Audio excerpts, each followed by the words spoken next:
हरे कृष्णा। सभी का स्वागत है। भगवत गीता का सुंदर पाठ चल रहा है। अध्याय नंबर 7 शुरू हो चुका है, जिसका शीर्षक है भगवत ज्ञान। श्री कृष्ण हमें ऐसा दिव्य ज्ञान दे रहे हैं जो हमें कहीं और से सीखने को नहीं मिलता। हमें अपने पूरे जीवन में किस मार्ग पर चलना है, किस सिचुएशन में कैसा डिसीजन हमने लेना है, ये सब हमें श्री कृष्ण बता रहे हैं। तो श्री कृष्ण ने हमें कल बताया अध्याय 7 के शुरुआत में कि भगवान को कौन जान सकता है और कैसे जान सकता है। मन को पूर्ण रूप से कृष्ण में लगाकर, कृष्ण में ही आसक्ति लगाकर कृष्ण को हम जान सकते हैं। अन्यथा कोई यूं ही व्यक्ति कृष्ण को नहीं जान सकता। उनका भक्त होना पड़ेगा, उनका मित्र होना पड़ेगा अगर हमें श्री कृष्ण के बारे में जानना है। अन्यथा कोई कटाक्ष करता रहे, उससे कोई महत्ता नहीं होती। कोई कटाक्ष करेगा इसका मतलब वह कृष्ण को नहीं जानता। जब वह जानता ही नहीं तो उसके कुछ बोलने का तात्पर्य ही क्या है। उनका भक्त और मित्र होना पड़ेगा अगर कृष्ण को जानना है। तब श्री कृष्ण हमारे ऊपर कृपा करते हैं कि हम उनको जान पाए, उनकी भक्ति कर पाए। उसके बाद श्री कृष्ण कहते हैं कि मैं अब तुम्हें सारा ज्ञान दूंगा, व्यवहारिक ज्ञान और दिव्य ज्ञान। उस ज्ञान को जानने के बाद इस दुनिया में कुछ और जानने की आवश्यकता नहीं रह जाती।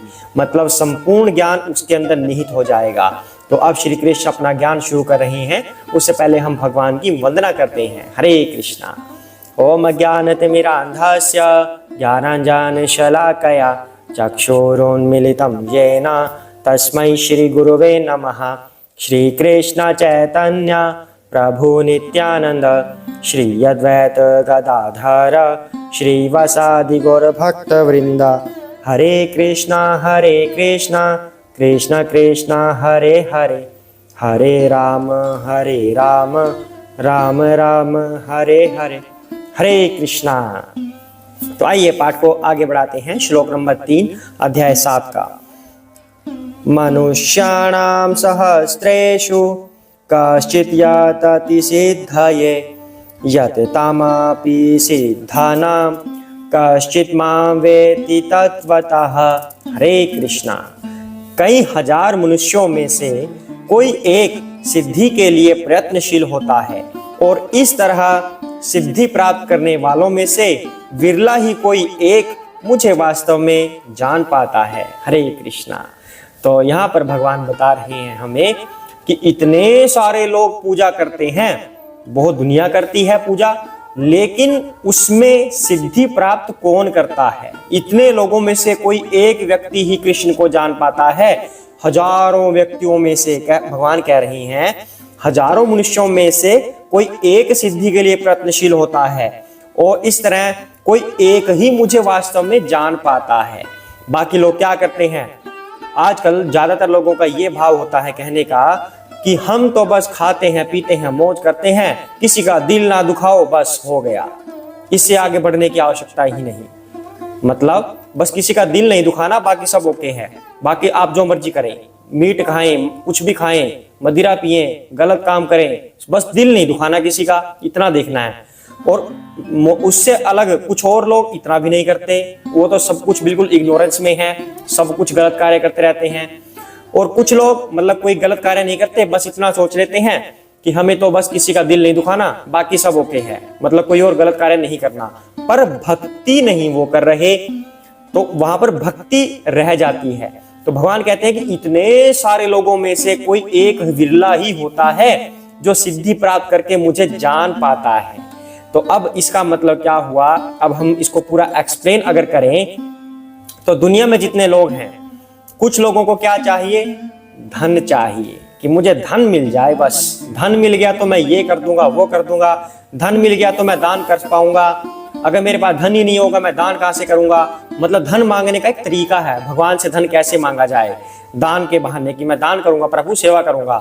हालांकि वो करे ना करे वो बात की बात है, तो धन मिल जाए। भगवान कहते हैं हाँ ठीक है मैं धन दे दूंगा तुम्हें। कुछ लोग कहते हैं कि मुझे प्रसिद्धि चाहिए, फॉलोवर्स चाहिए, लोग मेरा अनुसरण करें, मेरी ईगो को अच्छा लगे, तो प्रसिद्धि। भगवान कहते हैं ठीक है प्रसिद्धि दे देंगे, फॉलोवर्स दे देते हैं आपको, इंस्टाग्राम फॉलोवर्स, फेसबुक फॉलोवर्स या कुछ और। तो कुछ लोग कहते हैं ऑपोजिट जेंडर चाहिए, हूर की परी चाहिए या अच्छा हस्बैंड चाहिए, सुंदर दिखने वाला। भगवान कहते हैं ठीक है दे देते हैं आपको, ये भी दे देते हैं। कुछ लोग कहते हैं नहीं मुझे ये सब नहीं चाहिए, मुझे तो सिद्धि चाहिए कि मैं कोई जादू कर सकूं, किसी को ठीक कर सकूं जादू से या कुछ और, कुछ भी प्रकट कर दूं, सिद्धि चाहिए मुझे भगवान। भगवान कहते हैं ठीक है ले लो, सिद्धि ले लो।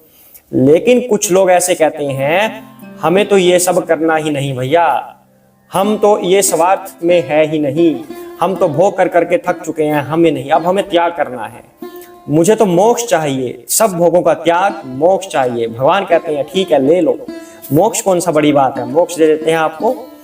कोई विरला ही होता है जो इन सब चीजों को नहीं चाहता, मोक्ष को भी नहीं चाहता।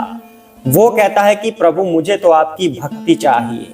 आप स्वयं से देखिए, अपने इर्द गिर्द देखिए, क्या आप भगवान के मंदिर जाकर कभी भगवान से ये मांगते हैं कि हे प्रभु मुझे इनमें से कुछ नहीं चाहिए, मुझे तो सिर्फ आपकी भक्ति चाहिए। अगर आप कोई कर्म करते हैं भगवान के लिए, पूजा करते हैं, शिव जी के मंदिर में जाकर जल चढ़ाते हैं, तो क्या आप शिव जी से ये मांगते हैं कि हे शिव जी महाराज, हे देवों के देव महादेव, मुझे कुछ नहीं चाहिए भौतिक पदार्थ, मुझे सिर्फ आपकी भक्ति चाहिए? क्या आप शिव जी से ऐसी प्रार्थना करते हैं? सोच कर देखिए, इतने सारे उपाय आप YouTube पर, टीवी में देखते हैं, शिव जी की ये आराधना करने से ये मिल जाएगा, वो आराधना करने से ये मिल जाएगा, लेकिन क्या आपने कभी वो उपाय भक्ति के लिए किए? क्या आपने कभी ढूंढा कि भक्ति प्राप्त मुझे हो जाए, इसके लिए कौन सा उपाय करना है? क्या आपने कभी ऐसा ढूंढा? नहीं ढूंढा। तो वही श्री कृष्ण यहाँ पर कह रहे हैं कि कोई विरला ही होता है इतने हजार लोगों में से जो भक्ति मांगता है, सिद्धि मांगता है भक्ति के लिए, जादू टोने वाली सिद्धि नहीं, भक्ति वाली सिद्धि कि मुझे भक्ति चाहिए। सिर्फ एक भक्ति ही ऐसी है जिसमें निस्वार्थ सेवा होती है, बाकी सब स्वार्थ से पूर्ण होते हैं। कैसे होते हैं? धन चाहिए, अपने लिए चाहिए, प्रसिद्धि चाहिए, अपने लिए चाहिए, ईगो सेटिस्फाई करनी है मुझे अपनी, ऑपोजिट जेंडर चाहिए खुद की सेंस ग्रेटिफिकेशन के लिए कि मेरी इंद्रियां तुष्ट हो, उसके बाद सिद्धि प्राप्त करनी है कि हाँ मेरे पास लोगों का हजूम लग जाएगा, मैं उसकी ये ठीक कर दूंगा, वो ठीक कर दूंगा, जादू टोने से मैं कुछ कर दूंगा। सिद्धि चाहिए, वो खुद के लिए चाहिए। मोक्ष चाहिए, वो भी खुद के लिए चाहिए कि मैं इन सब भोगों को त्याग कर कर इन दुखों से बच जाऊं जो मिलते हैं। यानी कि मोक्ष तक का पथ जो होता है वो सब इंसान खुद के लिए चाहता है। सिर्फ एक भक्ति ही ऐसी होती है जो सेवा के लिए होती है, बिना किसी स्वार्थ के। वो भगवान श्री कृष्ण की सेवा। अगर आप शिव जी को मानते हैं तो शिव जी की सेवा, अगर आप किसी को भी मानते हैं उनकी सेवा, आप किसी की भी भक्ति कर सकते हैं। श्री कृष्ण के ही सभी विस्तृत रूप हैं, तो किसी की भी आप भक्ति कर सकते हैं। लेकिन फिर भी भगवान का जो परम पुरुषोत्तम रूप है, सच्चिदानंदमय रूप है, वो श्री कृष्ण के रूप में ही है वो। तो आप फिर भी आप भक्ति किसी की भी कर सकते हैं अगर आप भक्ति चाहते हैं तो, क्योंकि भक्ति स्वार्थ से रहित होती है, सिर्फ उसके अंदर सेवा होती है। तो यही श्री कृष्ण यहाँ पर कह रहे हैं, हजारों मनुष्यों में से कोई व्यक्ति एक ही होगा जो भक्ति मांगेगा, और वही मुझे सिर्फ जान सकता है, दूसरे लोग नहीं। अब आप यहीं से उदाहरण ले लीजिए, जो आप ये पाठ सुन रहे हैं, क्या आपको ये पूरा समझ में आ रहा है? आप ये सोच कर देखिए। अगर तो आप भगवान से भक्ति मांगते हैं, स्वयं श्री कृष्ण को मांगते हैं, तब आप इस पाठ को समझ पा रहे होंगे। अपने मन से पूछ के देखिए कि आपके अंदर भक्ति है या नहीं है। अगर आपके अंदर भक्ति नहीं होगी, श्री कृष्ण को नहीं मांग रहे होंगे, अगर आप ये सोच रहे हैं कि ये पाठ सुनने से हमारे भौतिक कष्ट कट जाएंगे या कोई भौतिक लाभ हो जाएगा, कोई जादू टोना हो जाएगा, कोई भगवान आशीर्वाद दे देंगे कि हाँ तुमने मेरी भगवत गीता सुनी, ठीक है जो तुम्हें चाहिए मैं तुम्हें वो फल दे देता हूँ, तब आप इस पाठ को समझ नहीं पाएंगे। ये श्लोक कहने का भगवान का यही तात्पर्य है। अगर आप समर्पण कर देते हैं भगवान पर कि हे प्रभु मुझे आप चाहिए, मुझे और कुछ नहीं चाहिए, मुझे कोई फल नहीं चाहिए, कोई भौतिक पदार्थ नहीं चाहिए, मुझे सिर्फ और सिर्फ आप चाहिए, आपकी सेवा चाहिए, तब देखना आप चमत्कार, आप इस पाठ को बिना कहे ही समझने लगेंगे। आपको पता चलने लग जाएगा कि अब ये लाइन आने वाली है। हरे कृष्णा। सभी साथ में बोलेंगे, जय श्री कृष्ण चैतन्य प्रभु नित्यानंदा श्री अद्वैत गदाधर श्री वसादि गौर भक्त वृंदा। हरे कृष्ण कृष्ण कृष्ण हरे हरे, हरे राम राम राम हरे हरे। हरे कृष्ण।